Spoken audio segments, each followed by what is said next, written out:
All right. Well, if I haven't said hi or good evening to you, it is good to see all of you this evening as we dive into Genesis chapter 5 and then the first 8 verses of Genesis chapter 6. As we have been doing, we'll start by saying a word of prayer, and then I'll give some instructions for tonight, because tonight's going to look a little bit differently than the last few lessons, and you'll see why in just a moment. But let's start with prayer.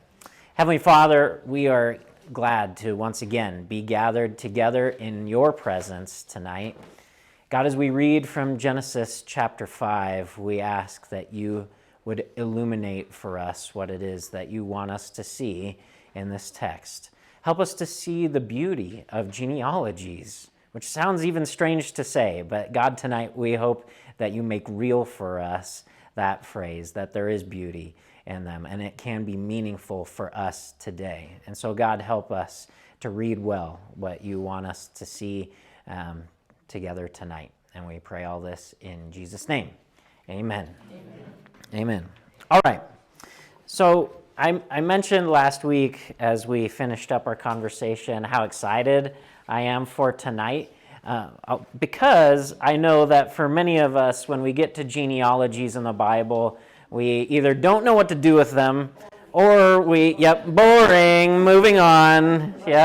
I don't know these people, so let's skip forward a little ways, okay? But there are reasons that genealogies are in the Bible, and so tonight we're going to discover why we have genealogies in the first place, and then we're going to look really specifically, of course, at the genealogy that's happening in Genesis chapter 5.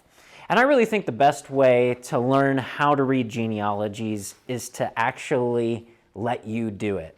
So what we're going to do is I'm going to give you just a few things that I want you to be looking for, and then you're going to get in small groups, 2, 3, 4, 5 people, and you're going to read through Genesis chapter 5 together and talk with one another about what you see in this genealogy. And then we'll come back together and we'll talk as a whole group about the things that you are seeing in Genesis 5, and we'll see if we can make meaning out of all the things that you're observing from the text, okay? So let me give you a couple of things to be looking for before you jump in to this genealogy. First of all, what are genealogies about? Well, in some sense, they're somewhat obvious. They're about helping us see a bunch of people in their lineage, right? So you have a patriarch, and then you have his son, and his son, and his son, so on and so forth. And so there's family ties and connections happening in genealogies.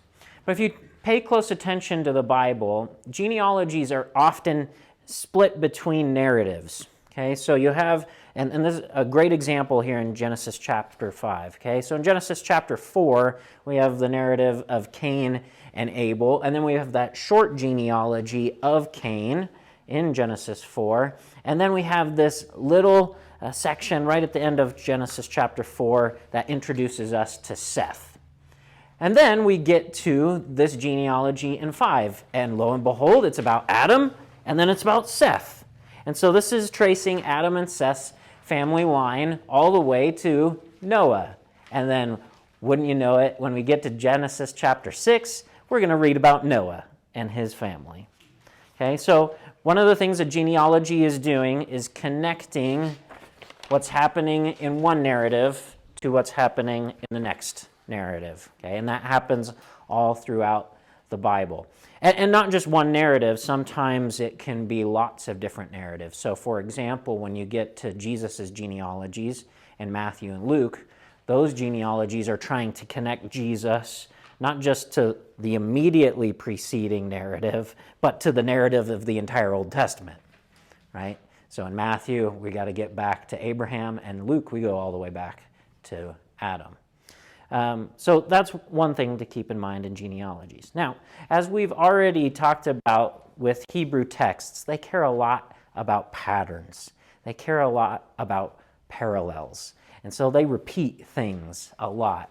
And you'll see that hopefully very clearly here in Genesis chapter 5.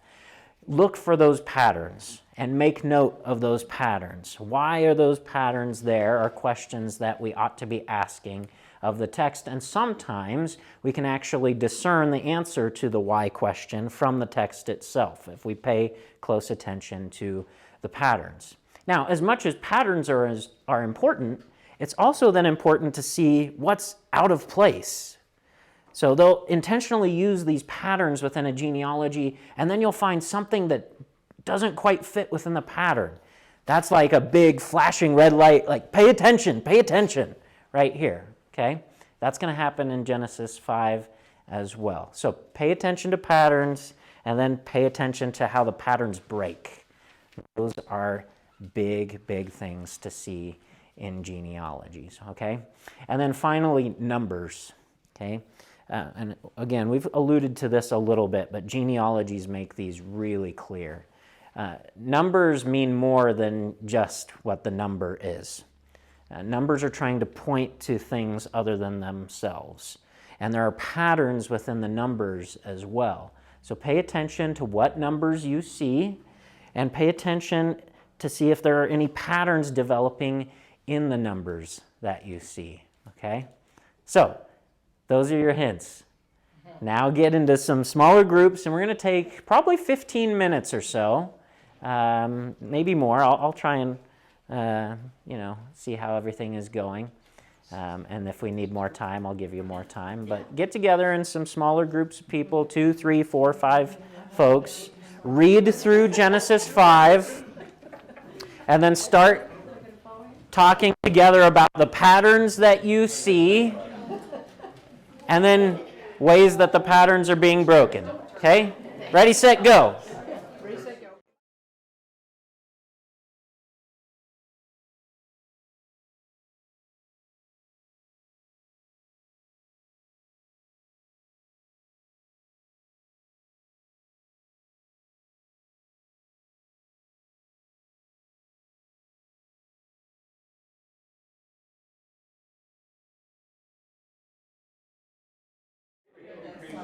Let's come back together and let's see what you saw.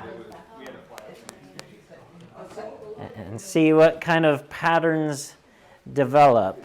So before we get into seeing the patterns and seeing what's happening within the genealogy itself, chapter 5 starts with this introduction, the first couple of verses that draw us back to Genesis chapter 1.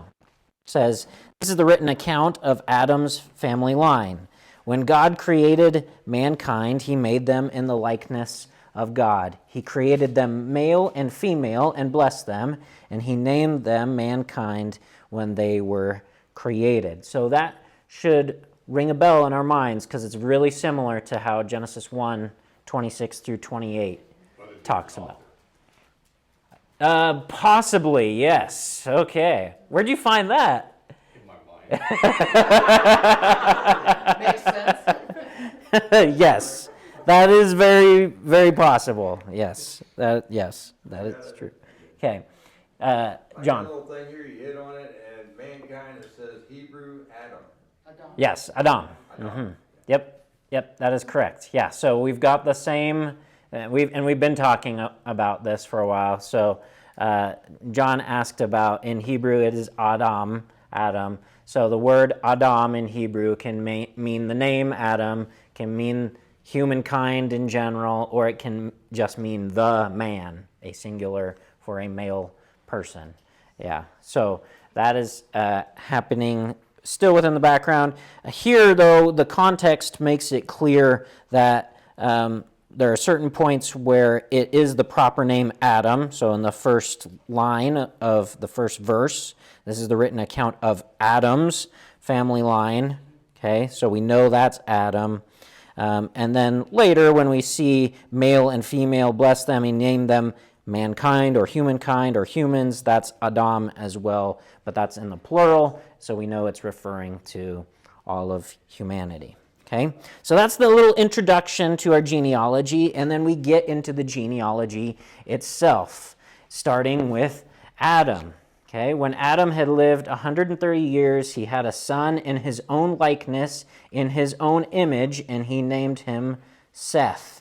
After Seth was born, Adam lived 800 years and had other sons and daughters. Altogether, Adam lived a total of 930 years, and then he died. Okay, so we're starting to see the pattern develop here. We'll see it with the next patriarch, so Seth, very clearly. But we're starting to see part of the pattern here, but there's already one exception. So we haven't even fully gotten into the pattern, but we have a little exception here. And it's this note that Seth was made in the image of Adam. So part of what that's trying to say to us is that Seth, who is made in the image of Adam, who is made in the image of God, is a continuation of the image of God. Does that make sense? And by implication, is as well. So see that despite the brokenness that we've read about in the last 2 chapters, God's image and likeness remains upon humanity and continues through the line of Seth. Okay, is that what your question was going to be, Joyce? Because Sarah's point that Cain and Abel aren't even mentioned. Correct. Yep. So we're moving past Cain and Abel. This is the line through Seth. Yep. So it's not as if they don't exist. It's just this genealogy is not paying attention to Cain and Abel. Okay. So now that we've gotten through some of that, this is where the patterns really start to emerge. And so here's where I want to ask you, what are the patterns that you see within the genealogy? They're old. They are old. Man, they live a long time. They live a long time. Yep. Seems like before they had kids, they were already over 100. Yeah. Many of them are. Not all of them, though. Yep. One Yep. teenage. Yeah. Take the numbers, can we take it on faith that these are real numbers? Okay, so we have a really good question. Okay, that we're just going to go for it right off the bat. So the question was asked, do we believe these numbers to be true? And that's a question that we don't totally know the answer to. There are some folks who would say, no, these numbers are just symbolic. They're trying to tell us something about what's happening within humanity in general and throughout Adam and Seth's family line, but they are not literal accounts of human beings. Others would say, no, of course they are. The numbers are real, and we should see them as such. Either way, there are things that we can learn and make meaning of that can be the same from either point of view. So we're not going to have to weigh whether or not they're literally true. We're going to see some things come out of the genealogy that are going to speak toward the truth of God's revelation to us and what God is really about and wants us to know. So it's a really good question. Really good question. Okay, patterns that you see in Genesis 5. John. You see that how old they were before they had a kid, then how many years they lived after the kid, and then the total years they lived. Yeah, very good, very good, very good. Okay, so we get age of the, so we're going to call them patriarchs because they are all patriarchal, right? This whole, if you didn't see it clearly, everybody in this genealogy is a man. So it's from a patriarchal society, yes, and they're all firstborn. That is correct, except Seth, and one other exception. We'll get to that. Okay. Okay. They're not triplets. No, you do know. We do know. It's just not in the genealogy. We find out their birth order later. But they're the only ones that they name the other son. Correct. That is the exception. Yep. You got it. Very good. Okay. So we get the age of the patriarchs when they have their firstborn son. Thank gosh they had all boys first. Or they just Somewhere along that line, it's a woman. right?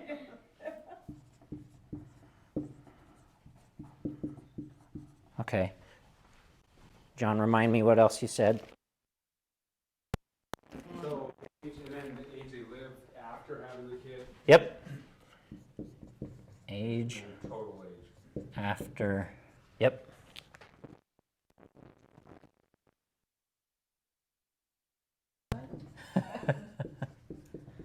Until death. Okay. Age of death. Okay. So there's 3 of the patterns. Okay. There's some things happening in between those. Some of them, I think they're just kind of overly obvious, right? So you get the names. So you get the name of the patriarch. And then whose name do we get? Name of the son. Name of the firstborn. Yep.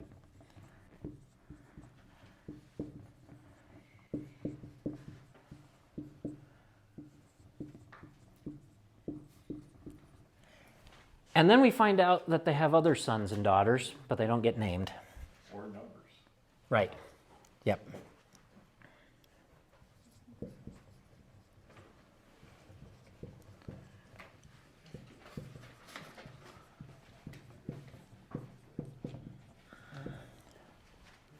Okay. Now, we've already kind of alluded to this already. These are all men, which means what one of the patterns is the absence of women.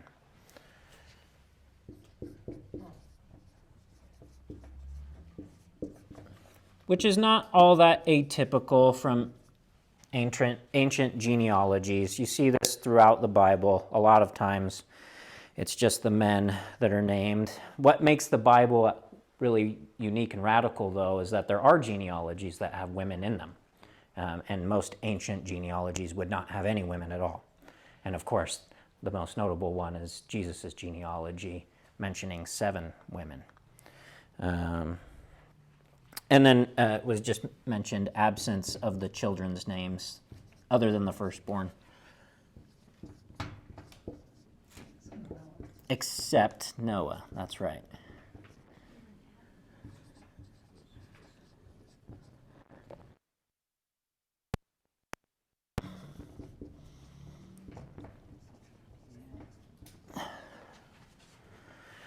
Okay, so those are the big literary patterns that are happening within the genealogy.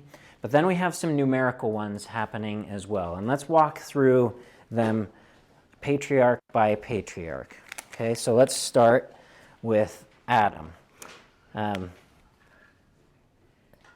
text says in English that he lived 130 years, which that is kind of what the Hebrew says, except for, and this is where it's really helpful to have somebody who's got either the Hebrew text in front of them or, like me, some great commentaries. It's fascinating. In this particular genealogy, the numbers are listed in ascending order from lowest to biggest. So it actually, in the Hebrew for Adam, says 30 years and 100 years here. And this is another pattern that's going to develop. But there are exceptions.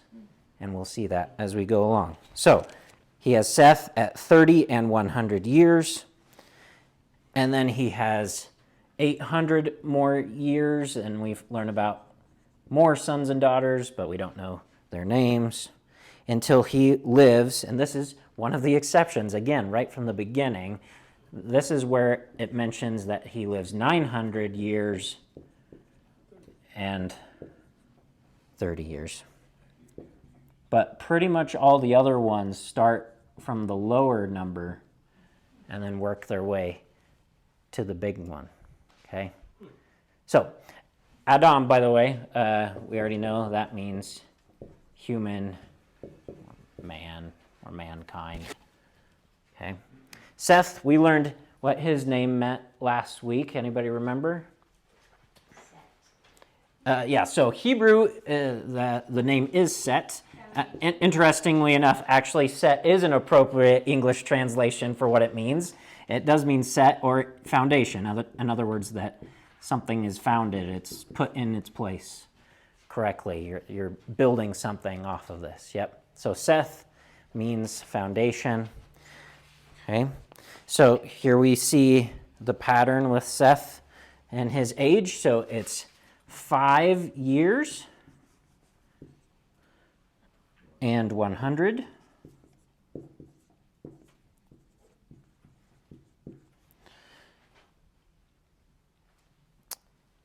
And then 7 years and 800. And then we do our maths for when he dies. And in Hebrew, it's, again, kind of interesting. Starts with the smaller number. In the Hebrew, it will say, like for this one, 5 years and 100 years. When you get to numbers like 12 or 15, 17, things like that, it will go 2 and 10 years.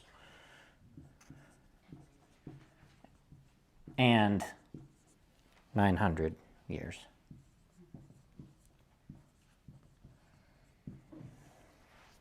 Okay. So then we have Enosh.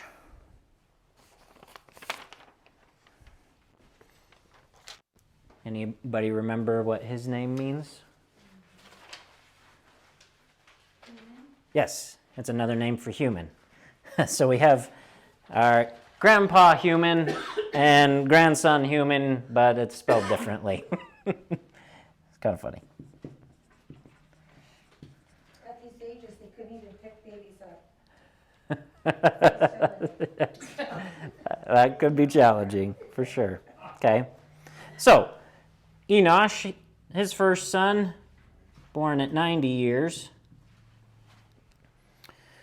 And then he lives 5 and 10 years and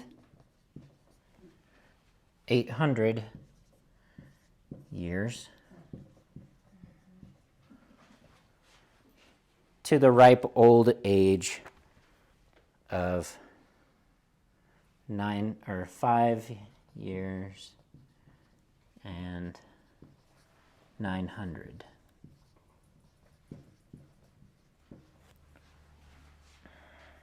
Okay.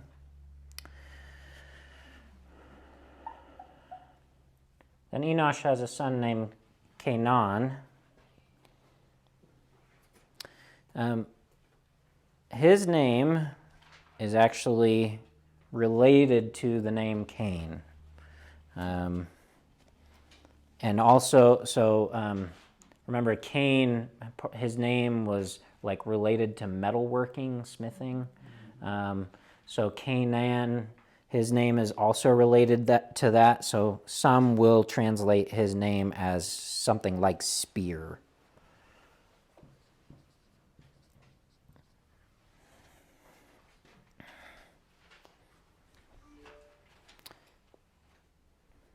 Yep. By the way, so the pattern even extends outside of the genealogy itself, because we have Adam, who is human, and his first son's name is Cain, which means metal or spear, right? And Canaan is related to that, and his father named human, just like Adam and Cain. So again, kind of fascinating seeing that pattern happening even outside the genealogy itself. So Canaan, he lives 70 years before the birth of his first son. And then he goes 40 years and 800.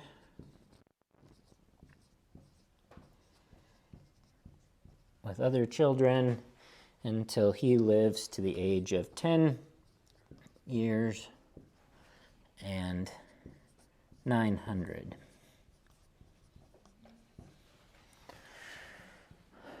And then we get his son, Mahalalel. Mahalalel means praising God or praise of God.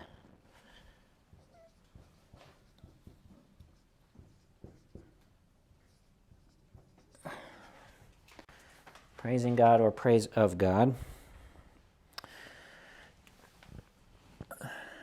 His first son was born 5 years and 60 years.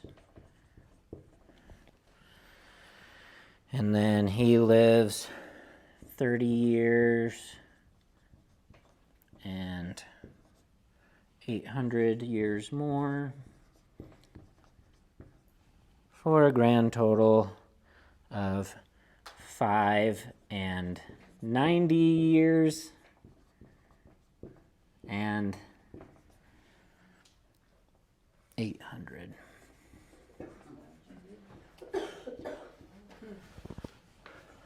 Okay. After Mahalalel, we have Jared. His name means to descend.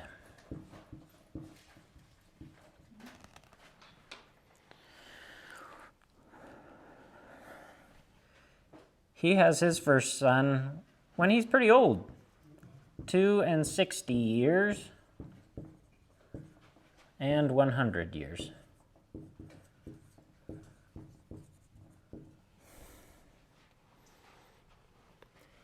He lives another 800,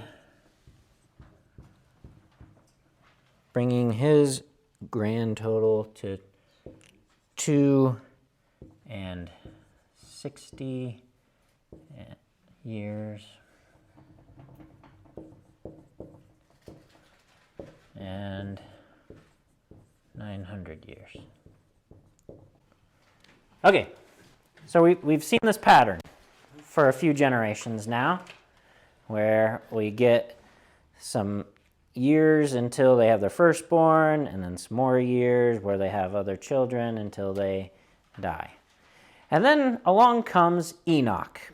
Notice, what number is Enoch in the order of this genealogy?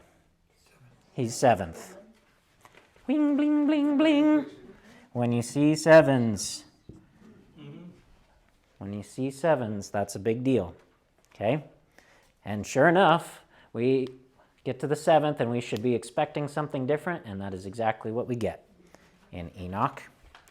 Okay? So Enoch, we've already learned about another Enoch. This is a different one in Seth's line, but we learned about Enoch in Cain's line. We learned that that name means dedication.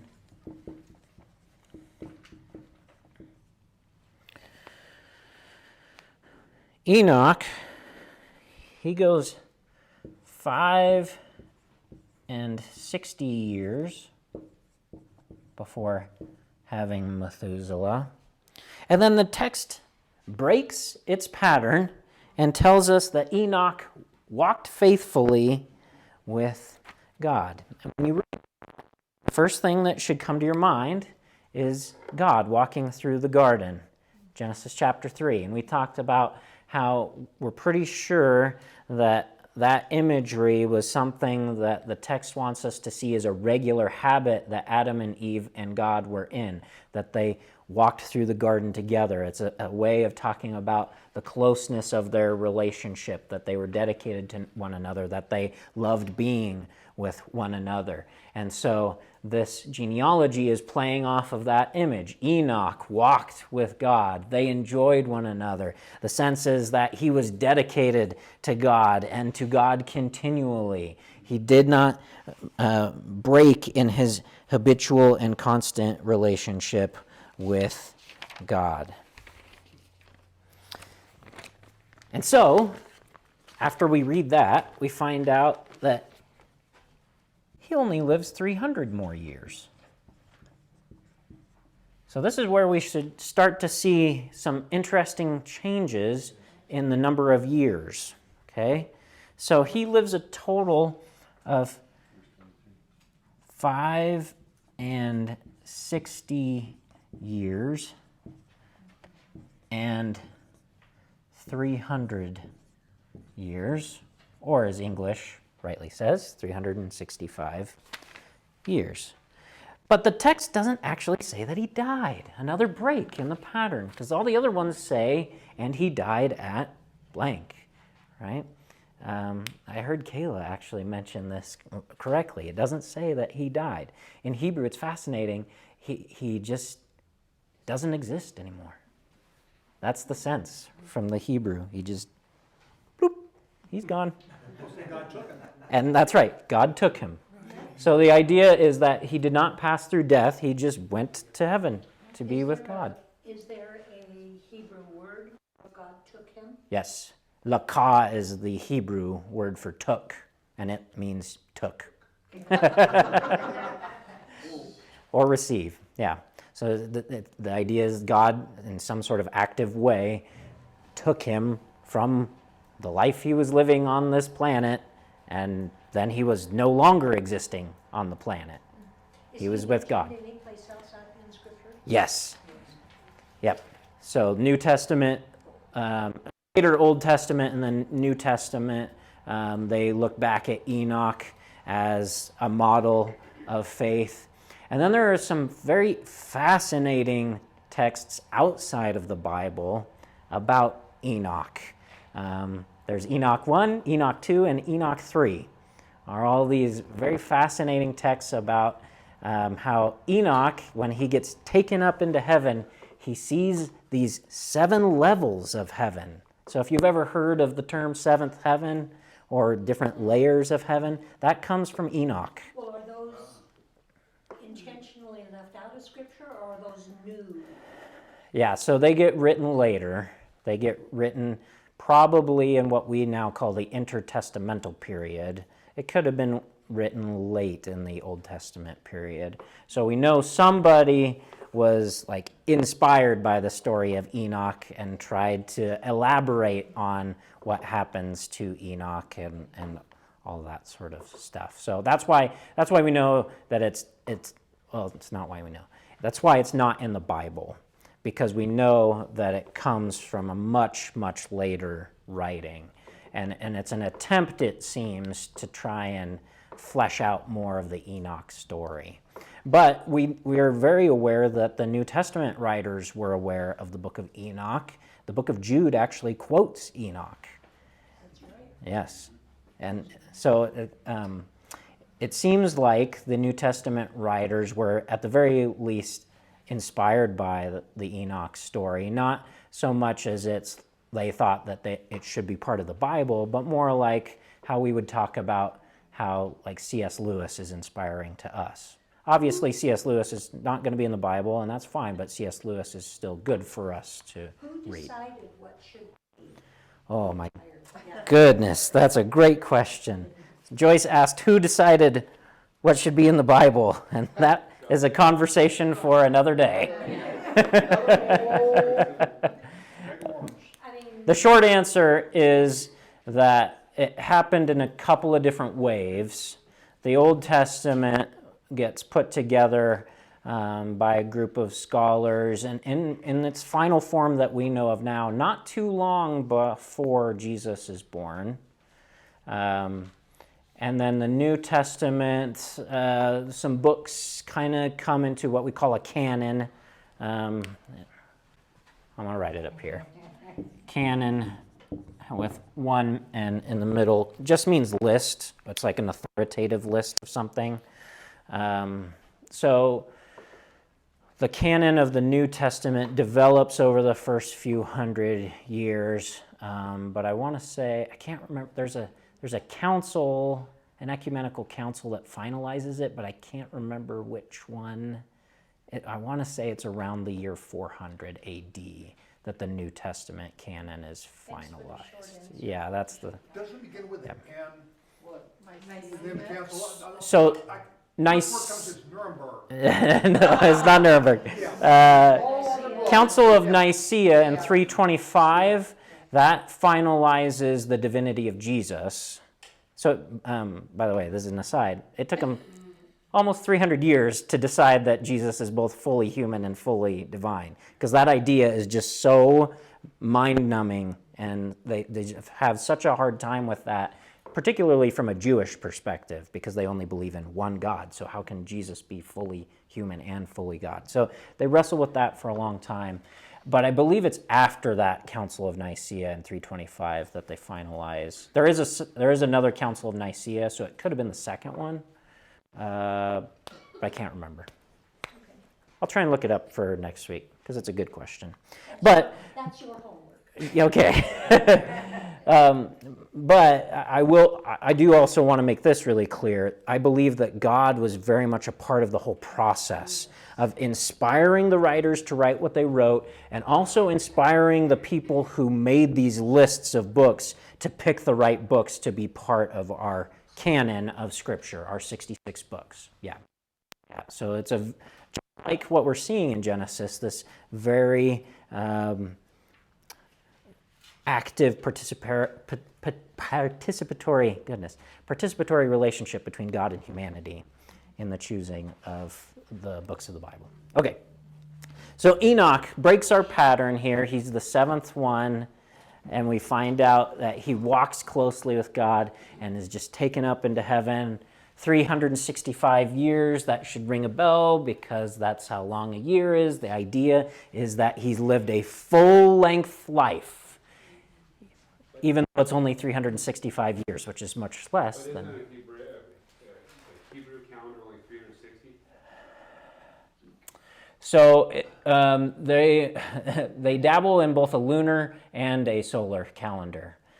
So obviously the solar calendar would be 365. A lunar one would be shorter. 360. Yeah, correct. Yeah.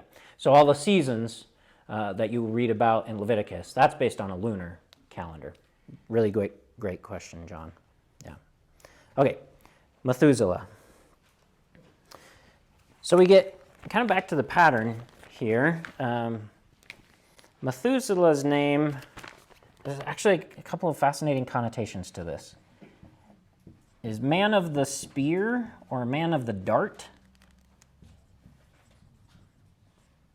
And I actually heard John allude to another way that this is translated. What does your Bible say his name And also he means? dies judgment. Yes, yeah. So remember when I talked about at the end of Genesis 3, the sword that's flashing around the gate? Swords have this imagery of judgment with them, okay? And so spears are similar sort of idea, right? You have this thing that can pierce through something, that can even split something in half, so you have a right and a wrong. And so you get that imagery here in Methuselah's name. So it's both and judge and man of the spear. And I also overheard why it says that. So Methuselah, he dies in the year the flood happens. It's very important to note, he does not die in the flood. He dies and then the flood. Okay? And it's important to note that because the flood is about bringing judgment on all of those who are wicked and not following God's laws or God's, very few laws at this point. And Methuselah, based on what we know about his ages, we're going to talk about that in a second, we know he is following God. Okay, so His name has Selah in the end of it. Yeah. Is that significant? We Yeah. see that. yeah. So in you're referring to the Psalms. We see that name Selah, or that word Selah, usually means to rest. In this particular context, that's what actually means spear. So it's not exactly the same. Good question, really good question. Okay. Oh, so the years. Methuselah, 780 years. And 100 when his firstborn son comes along, and then he lives another 280 years, and 700 years, giving us 960 years and 900. Methuselah, the longest living person in the Bible, 969. Now, I mentioned a moment ago that we're going to see why we know that it's not because of Methuselah's wickedness that the whole earth is plunged into the flood. It's actually that he's faithful, and because he is faithful to God, the flood happens afterwards. We know that because one of the things the years are trying to tell us are about their faithfulness. And it makes sense in the sense of the narrative thus far. God has made humans to live with him forever, but sin is what brings death. So one of the things the genealogy is trying to show us is the ways that more and more sinfulness and wickedness brings death sooner and sooner and sooner, which means that if you're living longer and longer and longer, then you're living a faithful life to God. Enoch only lived 300 years. Yeah, but he doesn't die. That's part of what it's trying to. Yeah, I understand. That seems confusing, but he doesn't actually die. He just gets taken up into. He's lived fully what he's supposed to live out, the 365, and then he lives the rest of eternity with God. What Scripture says, it is appointed for man once to die. Where does he fit into that? It's appointed. Say For that man one. once to die, and after that the judgment. Isn't that So he's an exception, essentially. So if we're talking about that as a sort of rule, Enoch is an exception. And we have other ones, Elijah. Yeah, Elijah is a perfect example of that as well. Yeah, he gets swept up. Yep. Yeah, that's a great question. That's a great question. Yeah. So it's worth pointing out here kind of the pattern that we're starting to see develop. So Adam lives 930 years. And then Seth, a little bit shorter, 912. And then Enosh, a little shorter, 905. And then Kenan, he actually goes up a little bit, but it's pretty similar, 910. But then Mahalalel, 895. But then Jared actually is longer. So once again, we see a pattern break here. And it seems as though that's trying to tell us, one, of course, that Jared is faithful to God, but it's also this sort of like, hey, look who's coming next, Enoch. Yeah. So the sense in which Jared has lived well to prepare Enoch for a good life, and his good life then keeps going into Methuselah. In other words, the way that he lives rubs off on Methuselah as well. So he lives 962 years. So we have this descending pattern of ages that gets broken here, but then we're going to see it start descending again. And what did you say? So for Adam, Mm-hmm. 900 years and 30 years, and not 30 years, and then all the rest. Yeah, that's a good question. It is this exception here that Adam lives 900 years and 30 years, and everybody else goes in ascending order.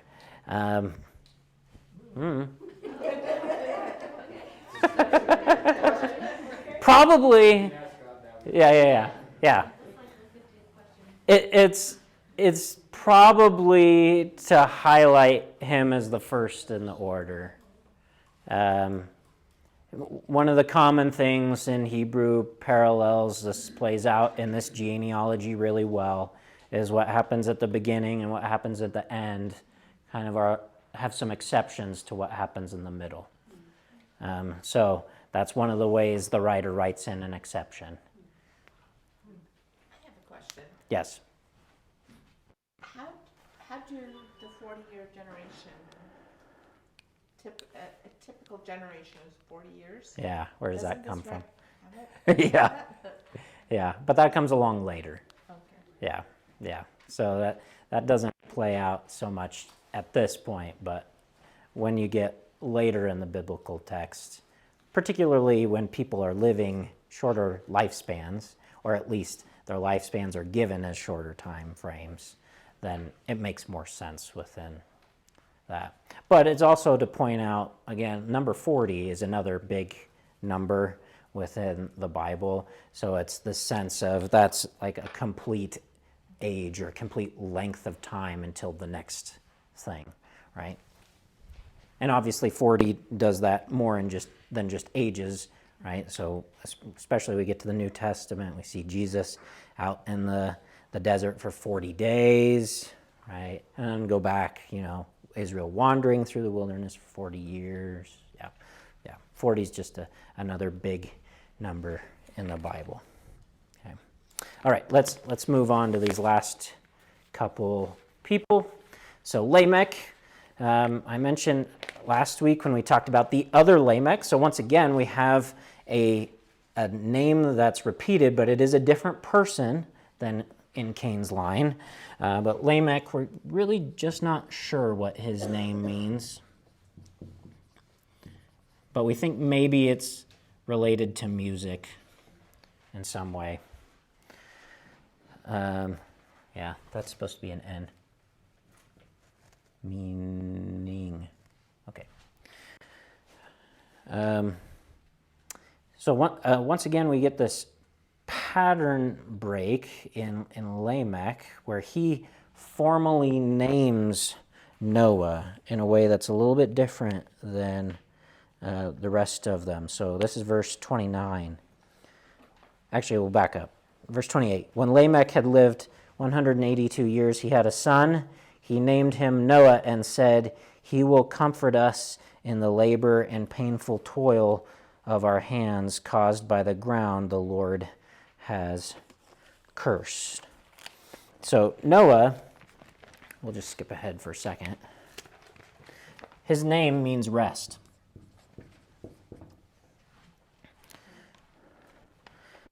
So then in this formal naming where Lamech talks about Noah and what his purpose is, you see the connection between his actual name, which means rest, and his purpose, that he's going to bring relief or comfort, that's what the NIV says, from the labor and painful toil of our hands caused by the ground that the Lord has cursed.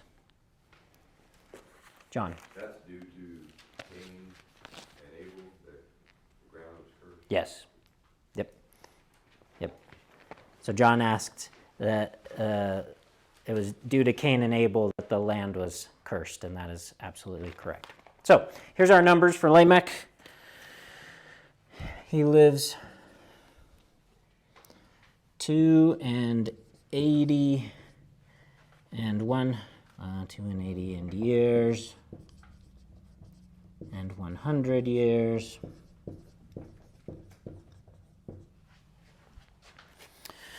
And then Noah is born, and then after Noah he lives 590 years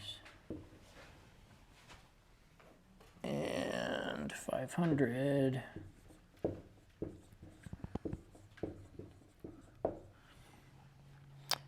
And so that brings him to the ripe old age of 7 and 70 and 700. So once again, the number 7 is big here. Yep, that he has lived this complete, perfect life. That's the idea between 7. By the way, let's stop for a second and look and see where we see 7s. 7 there, 7 there, 7 there, 7 here, 7 here. Okay. Yep, back to Seth. See a 7 there. Yep. 70 there. Where else? Seth 5 and 2. We're not doing math, Jed. We're not adding, it's a 7 ring. Good try. There are points where we should be doing math. So Lamech is the one that's obvious because it's the 2 and 5 that makes the 7. Yeah, but then, okay, so we see a lot of 7s. Let's change colors here. We should be looking for a 6. So where do we see 6s? Enoch. Yeah. So, yeah, Jared right there, Jared again, Enoch again, a couple of times, Mahalalel, Methuselah.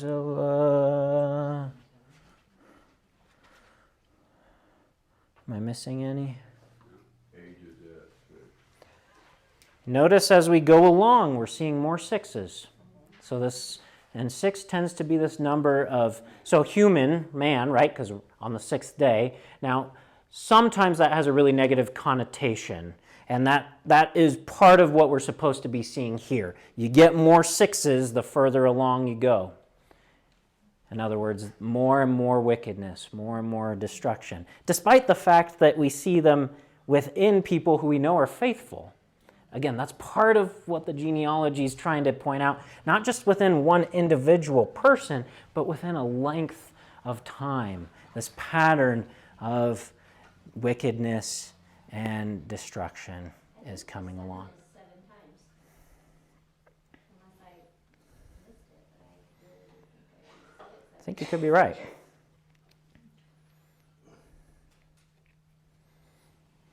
One, start with Seth. Seth. 2, 3, Twice. There's 8. 4, 5, 6, 7. Yeah, am I missing one? I don't think so. Oh, no. So there's 6 sixes and 7 sevens.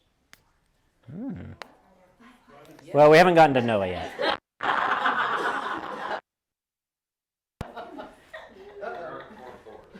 we know about him is 500 That's right. It's only 5. so far. Yep.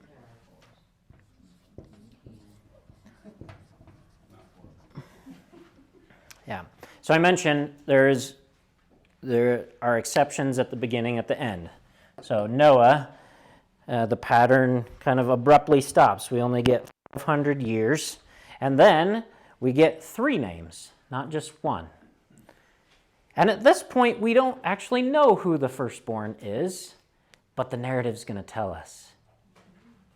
And by the way it's written is not the birth order. That's on purpose. Hold on to that. We'll get to that later. Yeah. Yeah. So, are you seeing how genealogies can tell us something more than just here's a list of names, blah blah blah, who cares? Like, it's trying to point us to things that are beyond the genealogy as well. Like, again, this sense of wickedness that is growing as their ages descend, as we see more 6s come along within the pattern. These things are trying to tell us something. And then it gets affirmed when we get to the next story. So we're going to go really quickly through the first 8 verses of Genesis chapter 6. Ooh, look at that. Hebrew words. Can I ask a quick question? Yep. At the end of chapter 4, where it says, at that time, people began to call on the name of the Lord. Yeah. Is this genealogy those people that began calling on his name? Yeah, some of them are. Yeah, for sure. Yeah, absolutely. But not everybody. I mean, definitely more so than what was happening in the Cain story, right? So it definitely is the case that the genealogy wants to show us that Seth's line is more faithful to God than Cain's line, right? Because we read about how Cain's line ends.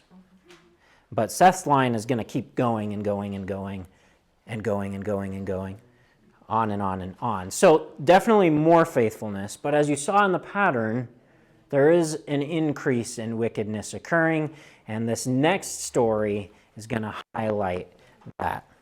Okay? So here we go. Genesis 6, starting with verse 1.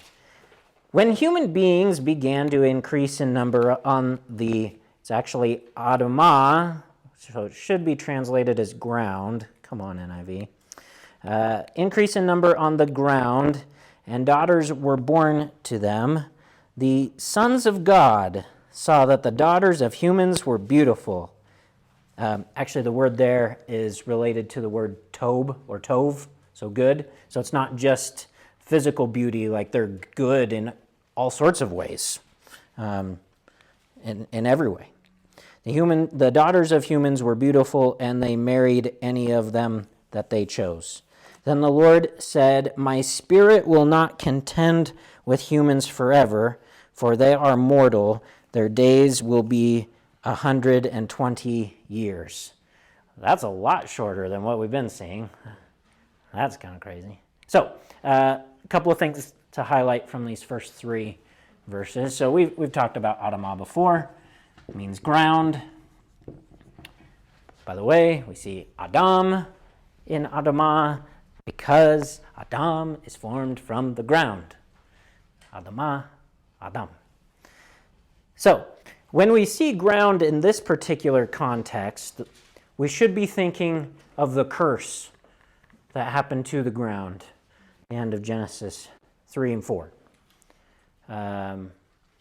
That should be in our mind here. It's a sort of foreshadowing to something is amiss, especially because when the Bible says something like increasing in number on the earth, or some of your translations will say on the face of the earth.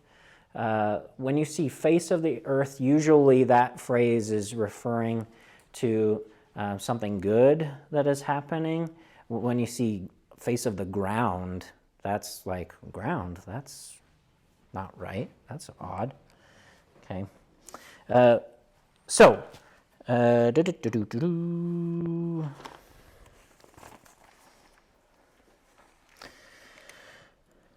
Then we get this very interesting Hebrew phrase that has caused much debate for many, many, many years. It's this phrase, Bene Ha-Elohim, that we translate in the NIV as sons of God. Now, what in the world does that mean? Sons of God.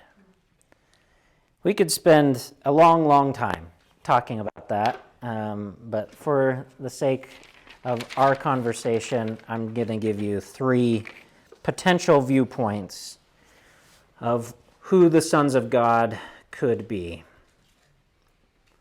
Number one, we've talked about how Elohim, it's the general name for God, but Elohim also is a plural, which assumes that there's like a council of divine beings.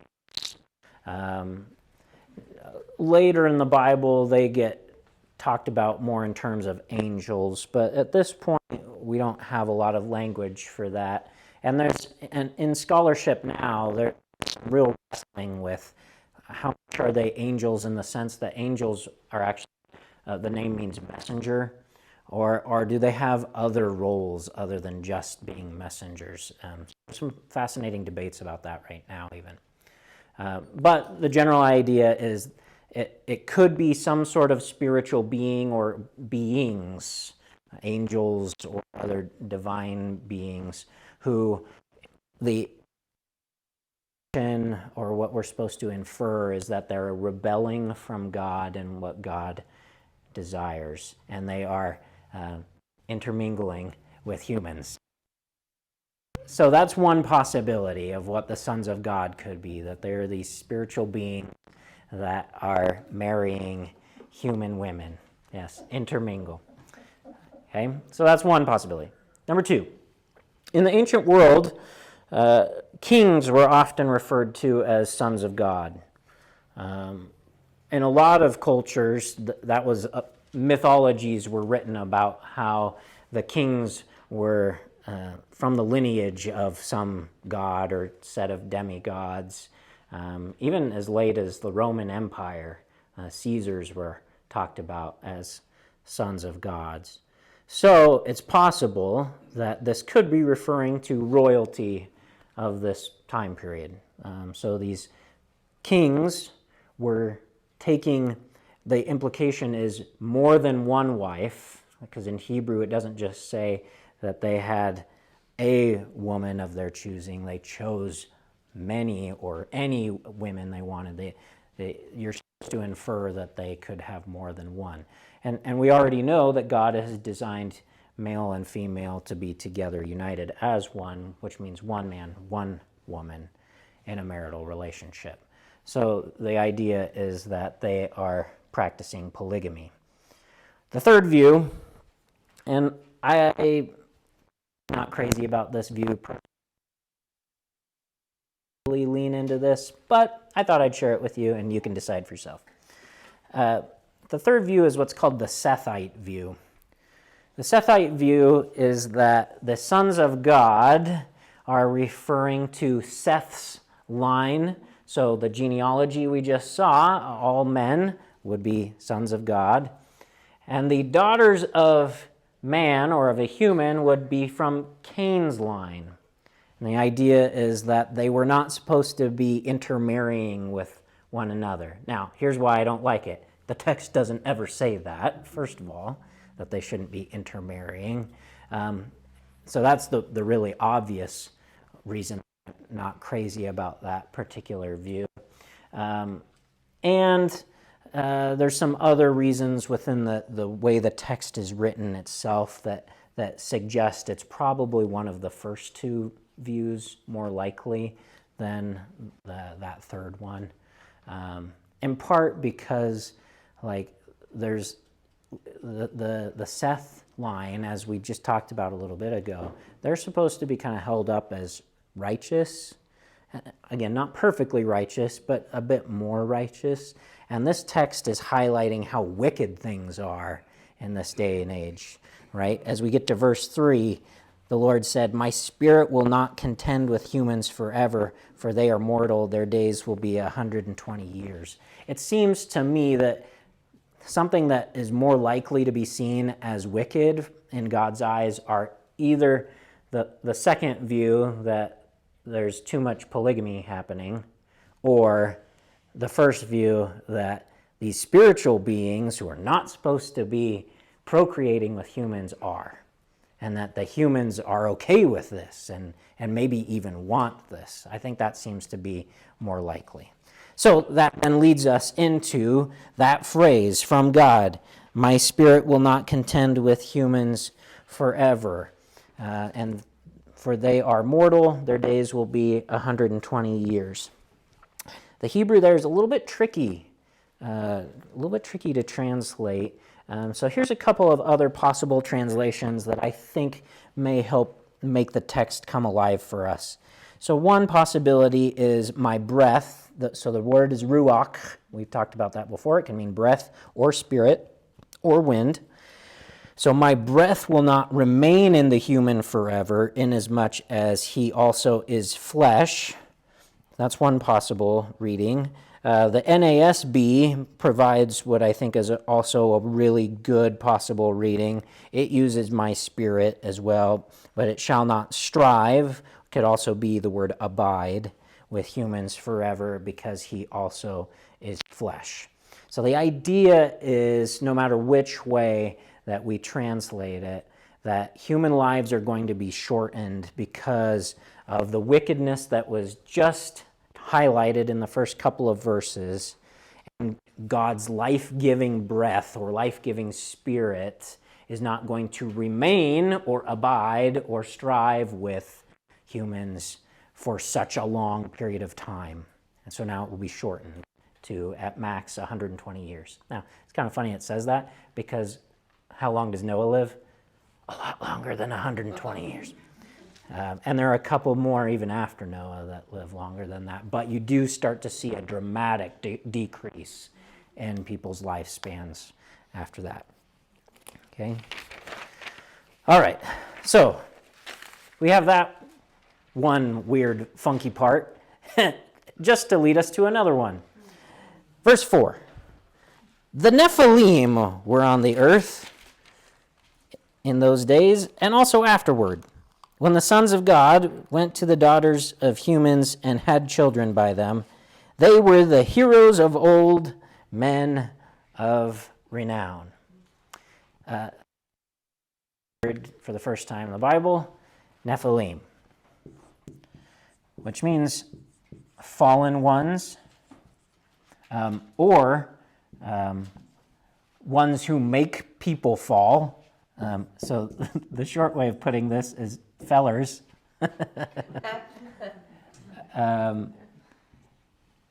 And some, so I think it's the KJV. Do you have KJV, John? Yeah. Does it translate it as giants? Yep. Yep.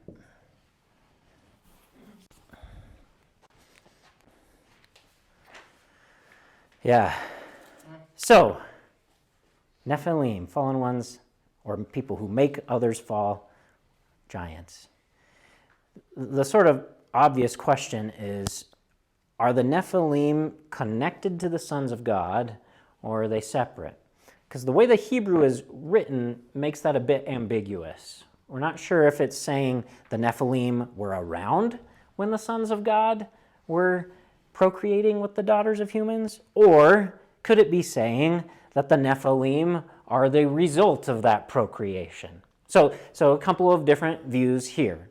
So if we answer yes, the Nephilim are connected to the sons of God, that does mean that they are the offspring of the sons of God and daughters of men, no matter how we figure out who the sons of God are, whether they are these spiritual beings or if they're kings. The idea is that the Nephilim are offspring of them. Or we could say, no, they just happen to live on the earth at the same time. My pushback is, then why would the text tell us about them in the context of this passage? So I probably lean a little bit toward they are connected to the sons of God in some way or another. Joyce. Because a third of heaven fell with Satan when he was cast out. Uh-huh. And is there a viewpoint where those fallen ones could possibly be that third? Mm-hmm. Yep.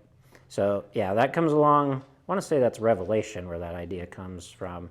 And, yeah, so a lot of early church patriarchs and early church scholars, that's what they believed that the Nephilim were, that they were the children of these fallen angels from, yes, that incident. Yep. Good question. Okay. No matter what, again, the text here is a little fascinating. It says that the Nephilim were the heroes of old and men of renown. So there's this sense, even though they are definitely supposed to be seen as negative figures, they are still these people that everybody's still aware of, talks about, and then they actually come into contact with. So when the Israelites leave Egypt and they're coming to the promised land and they send some spies to look for where they're going to live, who do they see? Giants. They see the Nephilim. Yes. Specifically? Mm-hmm. In Numbers chapter 13. Yep. Yep. So the Nephilim, they do stick around for a while in the biblical narrative. Okay. All right, let's finish this up. Verse 5, the Lord saw how great the wickedness of the human race had become on the earth, and that every inclination of the thoughts of the human heart was only evil all the time. The Lord regretted that he had made human beings on the earth, and his heart was deeply troubled. So the Lord said, I will wipe from the face of the earth the human race I have created, and with them the animals, the birds, and the creatures that move along the ground, for I regret that I have made them. But Noah found favor in the eyes of the Lord. Okay, so a few words here. Ra'ah is to see. And in the context of this particular passage, it's not that God sees for the first time. God already knew. It's more along the lines of God considered or evaluated what to do given what he was seeing from the humans and their wickedness. Very descriptive too on Yeah. what he says. And the feelings that God has. Yes, right. We'll get to that in a second. First, leb. Leb is heart. And in the Hebrew mindset, the heart has a lot of the same sorts of connotations that we use when we use the word heart as a metaphor. So it's the seat of emotions.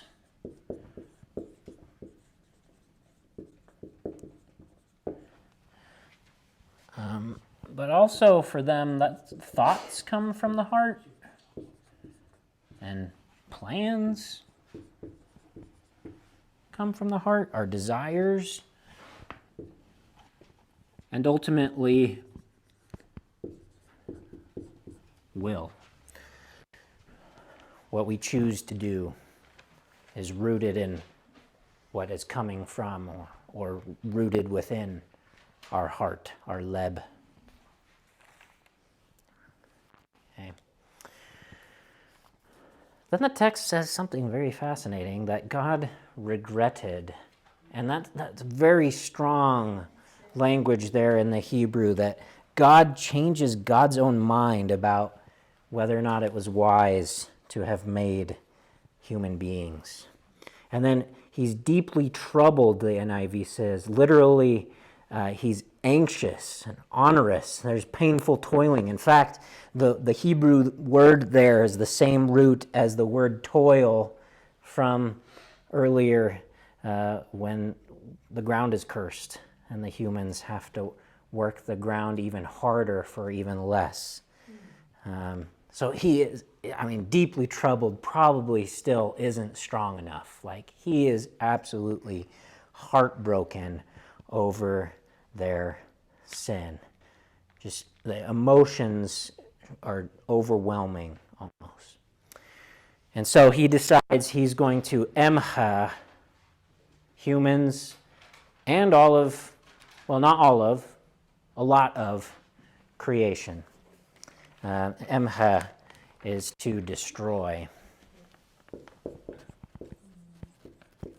Another way of translating it is to blot out. And it comes from the root for to wash or wipe away. So it's a Hebrew word picture of a scribe. So when scribes are copying down texts or writing texts, they would, if they had a little smudge or made a little mistake, they would wipe it away, they would blot it out, they would wash it with water and a rag. That's the word picture you should see here. God has been writing this story with humanity and now is going to wash it out. He's going to wipe it out.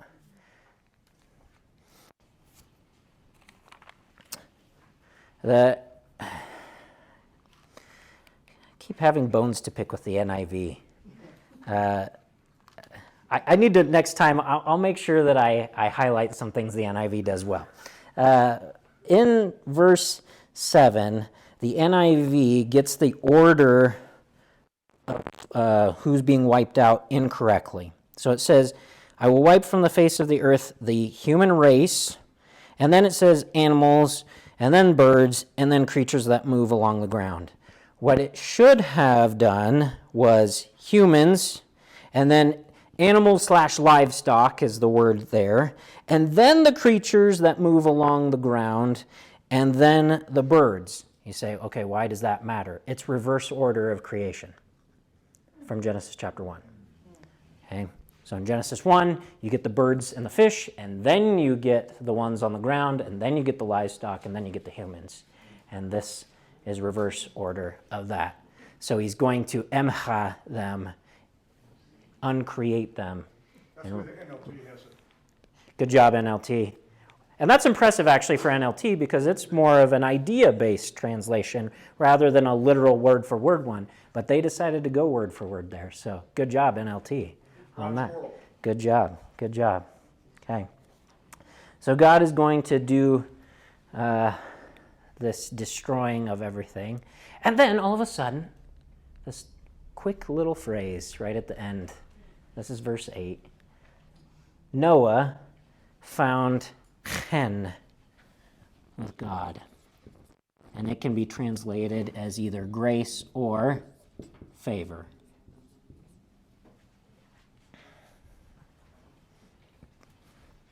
At this point, we don't know exactly why Noah found favor with God, but we're going to find out next week. Spoiler alert. Spoiler alert. Yeah. Why didn't he just make man good? Well, he did. The question is asked, why didn't God just make humans good? We were created good, but part of the goodness of our creation is the ability for us to make choices. And Don't you think he sets up little tests? I mean, he puts the tree there and he says, don't eat of this tree. There's always this little trip up. You have to make this choice. And sadly, we don't always.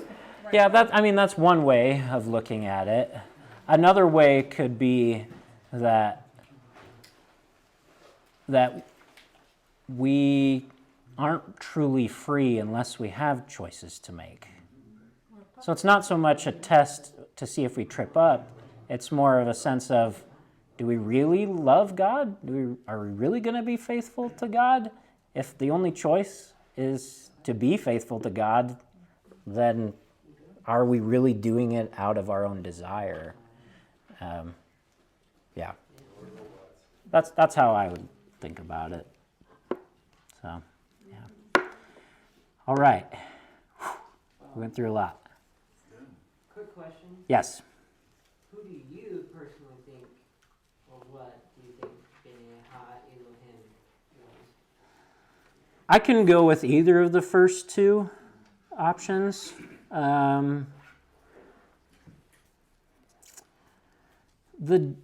The fact that they're giants suggests that they're more than just human to me. Actually, kind of interesting. So I mentioned the books of Enoch that are not in the Bible. Fascinatingly enough, the books of Enoch have a take on the Nephilim and the story of Noah. And in that story, there's a clearer sense that they are these divine human hybrids. So that I tend to lean that way. I do understand the other viewpoint, though, and in a lot of ways that other viewpoint does make sense. And one of the ways that it makes sense is it would correct, because we've seen that already in these first few chapters of Genesis. One of the things it's trying to do is to correct other stories that other nations have. And one of the stories that other nations have that's very common is that the gods have a tendency to procreate with human beings. And so to suggest that it's actually not gods creating with procreating with human beings, that it's actually just kings who are going far beyond what they should be, suggests that this text just does not believe that there are all these other gods out there doing all these other things. There's only one God, right? So I can go either way. It makes sense. Yeah. So they were not destroyed with the flood. Yeah. That's why I said not everything. But then, so if they were divine beings in a sense, were they also, so they were given free will in a sense too then? So they were like, oh, those ladies are kind of pretty, so they could choose to go, ooh. Mm-hmm. Well, and that, what Joyce pointed out about the story of the third of the angels falling from heaven also suggests they had freedom to obey or rebel against God. Yeah, so we have lots of texts that suggest that the spiritual beings also have freedom of will alongside humans. Yeah, that's a good question. Okay, next week we're going to cover a lot of ground, so we're going to have to go fast. We're going to do the entire flood story. So that is the rest of chapter 6, all of chapter 7, and all of chapter 8. So you're going to have to listen quickly next week. Okay. All right. But that's everything. Thanks, everybody. Thank you.